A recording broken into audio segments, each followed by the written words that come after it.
Laptop ಕದಿತಾ ಇದ್ದಂತಹ techie ಒಬ್ಬ ಪೊಲೀಸರ ಅತಿಥಿಯಾಗಿದ್ದಾನೆ. ಈತ ಟೊಮೆಟೊ ಬೆಳೆ ಬೆಳೆಯೋದಕ್ಕೆ ಹೋಗಿದ್ದಂತೆ, ಅದರಿಂದಾಗಿ ಲಾಸ್ ಆಗಿದೆ. ಸೊ ಹಾಗಾಗಿ ಲ್ಯಾಪ್ಟಾಪ್ ಕಳ್ಳತನಕ್ಕೆ ಮುಂದಾದೆ ಅಂತ ಹೇಳಿ ಪೊಲೀಸರ ಮುಂದೆ ಈತ ಬಾಯ್ಬಿಟ್ಟಿದ್ದಾನೆ.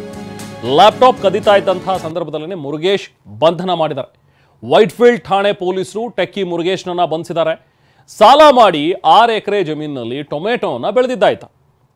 ಆದರೆ ಬೆಳೆ ಕೈ ಕೊಟ್ಟಿದ್ರಿಂದ ಮುರುಗೇಶ್ಗೆ ಸಾಕಷ್ಟು ನಷ್ಟ ಆಗಿತ್ತು. ಜೊತೆಗೆ ಸಾಲ ಬೇರೆ ತೀರಿಸಬೇಕಾಗಿತ್ತು. ಸಾಲ ತೀರಿಸೋದಕ್ಕೆ ಅಂತ ಹೇಳಿ ಯಾವುದೋ ಒಂದು ಕಂಪನಿಯಲ್ಲಿ ಕೆಲಸಕ್ಕೆ ಸೇರ್ಕೊಂಡಿದ್ದ. ಆ ಕೆಲಸವನ್ನ ಮಾಡ್ತಾ ಇದ್ದಂಥ ಕಂಪನಿಯಲ್ಲೇನೆ ಕಳ್ಳತನಕ್ಕೆ ಮುಂದಾಗಿದ್ದಾನೆ. ಈ ಘಟನೆಗೆ ಸಂಬಂಧಪಟ್ಟಂತೆ, ಈ ಟೆಕ್ಕಿ ಅರೆಸ್ಟ್ಗೆ ಸಂಬಂಧಪಟ್ಟಂತೆ ಸ್ವತಃ ಕಮಿಷನರ್ ವಿಚಾರವನ್ನ ತಿಳಿಸಿದ್ದಾರೆ. ಬನ್ನಿ ನೋಡೋಣ. ಪೊಲೀಸ್ನವರು ಈ ಲ್ಯಾಪ್ಟಾಪ್ಗಳನ್ನು ಕಳು ಮಾಡಿರ್ತಕ್ಕಂಥ ಒಬ್ಬ ವ್ಯಕ್ತಿಯನ್ನು ಬಂಧಿಸಿ ಆತನಿಂದ ಸುಮಾರು 50 ಲ್ಯಾಪ್ಟಾಪ್ಗಳನ್ನು ವಶಪಡಿಸಿಕೊಂಡಿದ್ದಾರೆ. ಇದರ ಒಟ್ಟು ಮೌಲ್ಯ 22 ಲಕ್ಷ ರೂಪಾಯಿಗಳು. ಇದು ಆಗಸ್ಟ್ ಕೊನೆಯ ಭಾಗದಲ್ಲಿ ವೈಟ್ಫೀಲ್ಡ್ನಲ್ಲಿರ್ತಕ್ಕಂಥ ಒಂದು IT ಕಂಪನಿಯಲ್ಲಿ ಸಿಸ್ಟಮ್ ಅಡ್ಮಿನ್ ಆಗಿರ್ತಕ್ಕಂಥ ಓರ್ವ ವ್ಯಕ್ತಿ ಕೆಲಸವನ್ನು ಬಿಟ್ಟು ಹೋಗ್ತಾನೆ.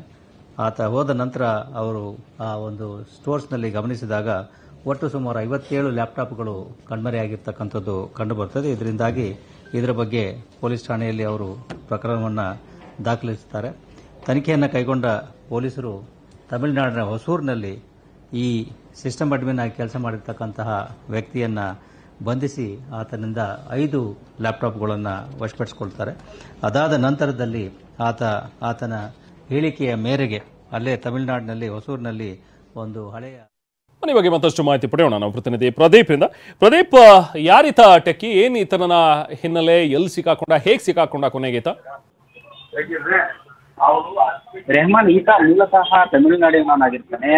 ಈತ ತನ್ನ ಹೊಸೂರಿನಲ್ಲಿ ಜಮೀನನ್ನು ತೆಗೆದುಕೊಂಡು ಅಲ್ಲಿ ಟೊಮೊಟೊ ಬೆಳೆಯನ್ನು ಹಾಕಿರ್ತಾನೆ. ಆದ್ರೆ ಟೊಮೊಟೊ ಬೆಳೆಯಲ್ಲಿ ಸಾಕಷ್ಟು ನಷ್ಟ ಆಗಿರುತ್ತೆ. ಈ ಕಾರಣಕ್ಕಾಗಿ ಈ ವೇಳೆನೆ ಈ ಬೆಂಗಳೂರಿನ ಒಂದು ವೈಟ್ಫೀಲ್ಡ್ ವಿಭಾಗದ ಒಂದು ಕಂಪನಿಯಲ್ಲಿ ಈತ ಸಿಸ್ಟಮ್ ಅಡ್ಮಿನ್ ಆಗಿ, ಅಂದ್ರೆ ಕಂಪ್ಯೂಟರ್ನ ನೋಡ್ಕೊಳ್ಳುವಂತಹ ಒಂದು ಕೆಲಸ ಇರುತ್ತೆ. ಆ ಕೆಲಸವನ್ನ ಸಿಸ್ಟಮ್ ಅಡ್ಮಿನ್ ಅಂತ ಕೆಲಸ ಮಾಡ್ತಾ ಇರ್ತಾನೆ. ಕಳೆದ 6 ತಿಂಗಳಿಂದ ಸಹ ಅದೇ ಕಂಪನಿ ಕೆಲಸ ಮಾಡ್ತಿರ್ತಾನೆ. ಆದ್ರೆ ಈ ಒಂದು ಕೆಲಸ ಮಾಡೋ ವೇಳೆನೆ ಒಂದೊಂದಾಗಿ ಈತ ಲ್ಯಾಪ್ಟಾಪ್ ಅನ್ನ ಕಂಪ್ನಿಯಿಂದ ಕದೀತಾ ಹೋಗ್ತಾನೆ. ತನ್ನ ಮನೆಗೆ ತಗೊಂಡು ಹೋಗ್ತಾನೆ. ಅಲ್ಲಿಂದ ಅದನ್ನ ಮಾರಾಟ ಮಾಡ್ತಾನೆ. ಮತ್ತೆ ರಿಪೇರಿ ಅಂಗಡಿಗಳು ಕೊಡ್ತಾನೆ. ಈ ರೀತಿಯಾದ ಕೆಲಸವನ್ನ ಮಾಡ್ತಾ ಇರ್ತಾನೆ.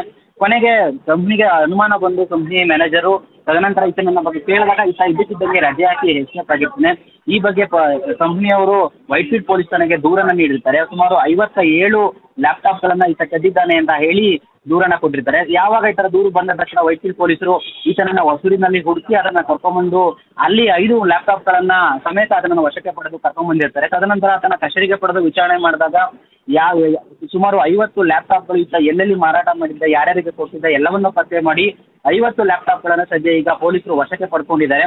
ಸದ್ಯ ಈತನ ಬಗ್ಗೆ ಹೆಚ್ಚಿನ ವಿಚಾರಣೆಯನ್ನ ವೈಟ್ಫೀಲ್ಡ್ ಪೊಲೀಸರು ನಡೆಸ್ತಾ ಇರುವಂತದ್ದು. ಅಂದ್ರೆ 22 ಲಕ್ಷ ಮೌಲ್ಯದ 50 ಲ್ಯಾಪ್ಟಾಪ್ಗಳನ್ನ ಸದ್ಯ ಪೊಲೀಸರು ಸೀಸ್ ಮಾಡಿಕೊಂಡು ಇನ್ನು 7 ಲ್ಯಾಪ್ಟಾಪ್ ಏನಿತ್ತು ಅದ್ರ ಜೊತೆಗೆ ಬೇರೆ ಏನಾದ್ರು ಈ ತರ ಮಾಡಿದಾನ ಅಂತ ಹೇಳಿ ಈಗ ಹೆಚ್ಚಿನ ವಿಚಾರಣೆಯನ್ನ ಮಾಡ್ತಾ ಇರುವಂತದ್ದು. Rehman. Okay, thank you Pradeep.